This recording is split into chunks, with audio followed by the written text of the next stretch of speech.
So our system is system 3. If you go to the next slide, please. So I just quickly put this slide in from screenshots that we took. So it looks like we have, from the preliminary results, we have one of the highest speech and noise, but one of the lower speech and speech listening test results. We have a kind of mid-range MV stoy. And due to time constraints, we sort of optimize our model parameters using the MV stoy, and we didn't really have time to conduct listening tests of our own. And we also didn't really have time to incorporate our multi-band dynamic range compression, although we weren't sure it would make a big difference, but perhaps it might. So this is kind of the context of our submission. Next slide, please. So I'll quickly go over motivation for kind of our work here. Scott will go over system description and give some audio demos, and I'll talk about the MV story listening results. So we've been considering the challenge of understanding speech and noise, and we've been wanting to understand how speech enhancement could help address this challenge. And here I linked to a blog post and showed some results from a small user study where we demonstrated that speech enhancement could help cochlear implant users. And in the blog post, we also discussed our work here in the similar challenge of the cochlear implant hackathon that happened earlier this year. And when we saw the Clarity challenge, we were drawn to an opportunity to sort of extend our work from the cochlear implant hackathon. And there's several differences. So for Clarity, there's 6 microphones as input instead of just 2. Here we're looking at single speech or noise interfere versus speech babble noise. We're also considering audiogram adjusted audio versus audiogram adjusted audio being listened by real listeners, versus in the cochlear implant hackathon, it was just simulated cochlear implant audio. And so we really saw this as an opportunity to expand upon our work on the speech enhancement by introducing the Beamformer part. So next, Scott will show exactly how we combine the speech enhancement and the Beamformer for our Clarity challenge submission.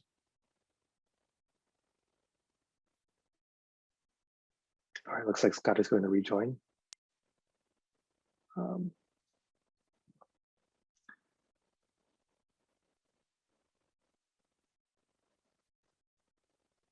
Well, maybe while Scott's rejoining, I'll just say one interesting thing that Scott will discuss is that we did use a Beamformer and kind of a speech enhancement model, but we sort of use the two in a sort of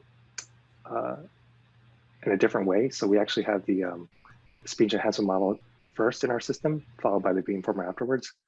And I guess when Scott is back, he will tell us more details about how that works.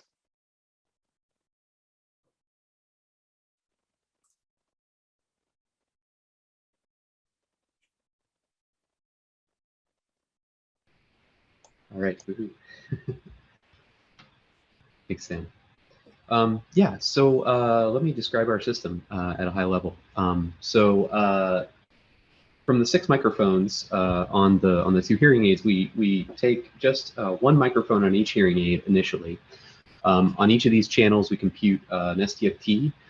To obey the latency constraints of the challenge, we use a 5 millisecond STFT window. So then we feed each of these channels to a single microphone enhancement network. And once we do that, we get some binaural target speech STFTs. Next slide. Kind of in contrast to a few of the other approaches that first estimate a DOA, beamform, and then enhance, we actually use a slightly different strategy where we enhance first on these 2 reference microphones, and then we use the output of those enhancement networks to drive a beamformer. And in particular, we use a recursive least squares or RLS filter-based beamformer. And so the reason we use the beamformer here is that it just predicts a linear filter that we can then apply across the microphones, and that linear filtering introduces less distortion than the output of the single mic target enhancement networks.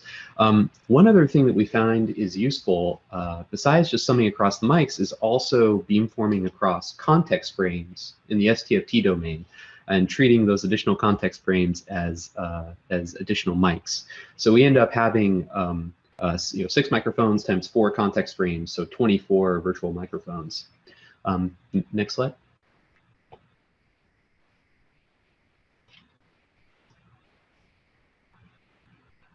Oh, I think we just missed just one.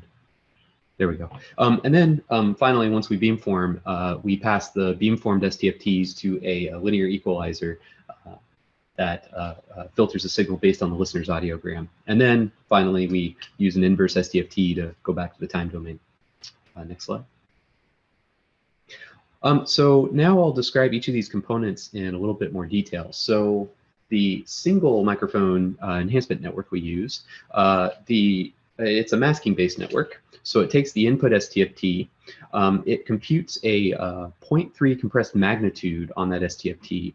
So this 0.3 compression is just raising the magnitude to the 0.3 power. It sort of behaves like a log while avoiding a negative infinity at 0, and it boosts the loudness of quieter sounds relative to other sounds. And so we find that that's a good input feature for our neural network. So it's just a causal comm TASNet network that predicts a mask for the input STFT. And we just simply multiply that mask with the input STFT to get our target speech STFT estimate. Next slide.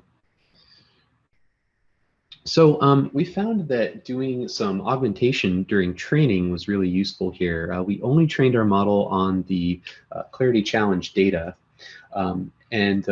What we found worked well was to simply remix targets and interferers across examples in a batch. So for example, if we have a batch of 2 examples on the left, we can simply recombine the target from example 1 with the interferer from example 2 and get a new augmented training scene, and vice versa for the other pair. So this doesn't necessarily respect the consistency of the rooms or the acoustic parameters between the 2 examples, but since this is only a single microphone enhancement model, this didn't seem to be that detrimental. And then I should also mention that our enhancement model implicitly learns this cue that the target speech starts after 2 seconds. I'll go over that a little bit more later. Next slide. So in terms of our training loss, we use STFT consistent multi-resolution compressed STFT loss. I should note that all these loss function operations, these are done at training time, so they don't affect the latency of our system. So the basic steps of this loss are we take our target STFT estimate, we take an inverse STFT to get an estimated waveform, and then we compute a loss at several different resolutions R, where the resolution R is the duration of the STFT window in milliseconds. So we inverse STFT, then forward STFT again at resolution R, and then we compute 2 different losses. One is a mean squared error loss on the 0.3 compressed magnitude, and the other is an MSE loss on the 0.3 compressed complex. So 0.3 compressed complex is just the compressed magnitude combined with the phase of the STFT on the bottom branch there. And we use a weight of 0.2 on that compressed complex loss. Next slide. So the multi-resolution aspect of this comes in that we compute this training loss at several different resolutions. So we use 5, 8, 16, 32, and 64 milliseconds. And then we also compute the loss not only on the target, but also on the interferer, which we found is useful in some of our past work. So that's the enhancement network. On the next slide, I'll talk about the beamformer. This beamformer takes in the target STFT estimate. So that's just the masked input STFT from the enhancement network, the binaural, and that's a binaural input because we're running the enhancement network on the 2 reference channels left and right. Then the other input is the STFTs of the 6 microphones. So on those multi-microphone STFTs, we extract these context frames, and those are done across time in a causal way in the STFT. And then we input both the target and the context frame multi-mic inputs into the RLS. This computes a linear filter, which we can then apply and then get a beamformed STFT. And so now I'll describe the RLS real quick. Next slide. So the RLS beamformer is basically computing a multi-channel Wiener filter at each frame, where the spatial covariances are using a exponential averaging weight, lambda. The nice thing about RLS is that this lends itself to this this well-known canonical implementation where you don't actually have to do any matrix inverses.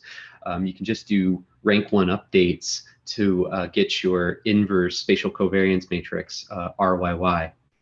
And I should mention that we just used an averaging weight of lambda equals 1 here because these are just stationary scenes. But if we were operating on more dynamic scenes, then we would probably want a lower averaging weight so that we can adapt to the changing conditions. Next slide. And then finally, once we do this beamforming, we feed this to a linear equalizer that applies a time invariant filter based on the listener's audiogram. Then that gives us an equalized STFT that we can then invert back to the time domain. Next slide. So here are some audio demos. Let's see. Actually, I'm a little worried. If you aren't sharing your tabs, Samuel, these might not come through. So we might just have to skip these. Maybe give it a try and let's see if it works.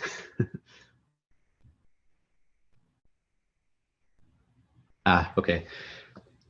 Oh well. So I can just describe qualitatively kind of the interesting things here. As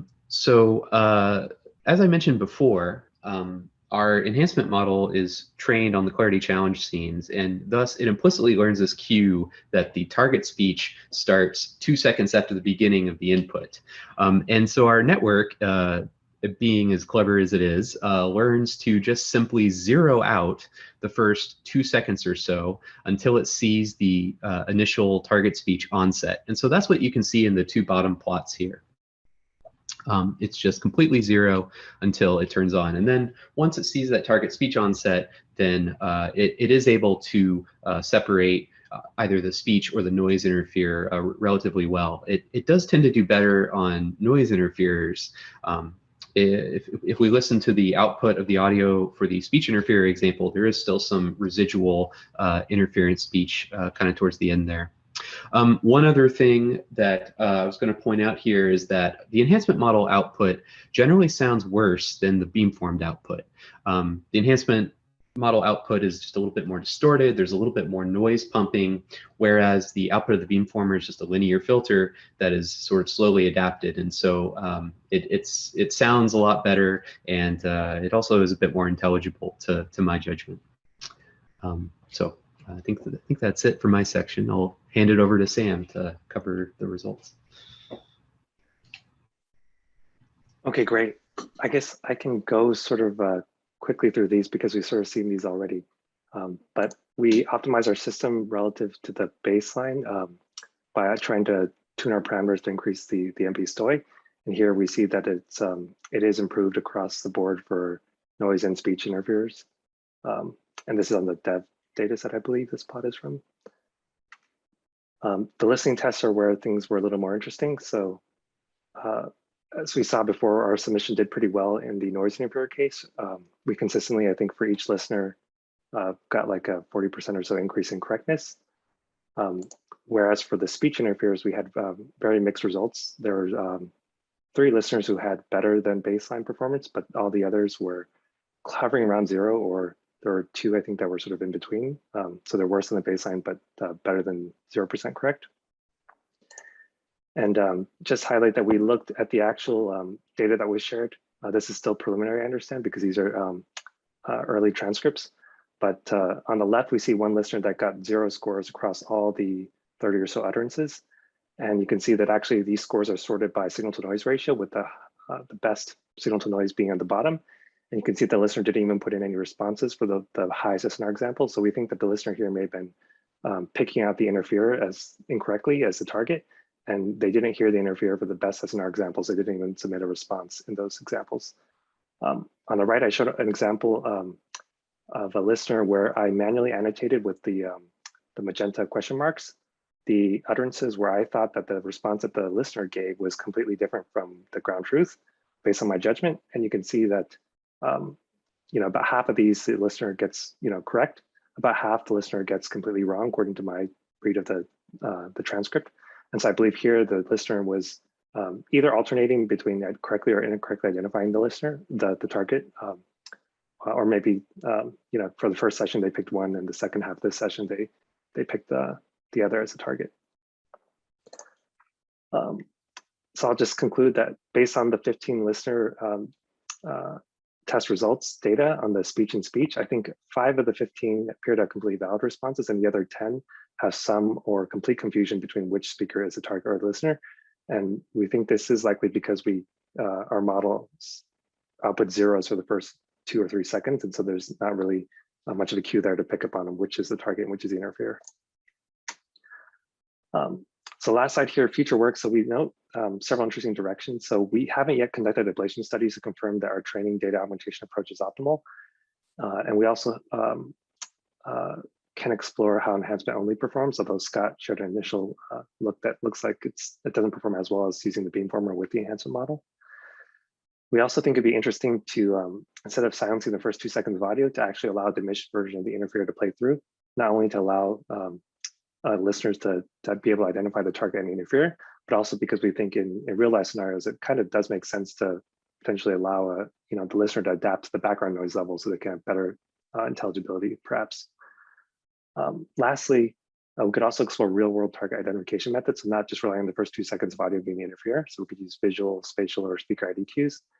And one other point that we just threw in here after listening to the workshop in the last day or so is that we wonder if it might make a difference if the target and interferer speakers are actually from the same data set. Maybe a small possibility that models may be picking up on slightly different cues about which data set the speaker and interferer are from. And so we just want to raise that as one potential thing to potentially look into for future work. And that's it. We just want to say thanks.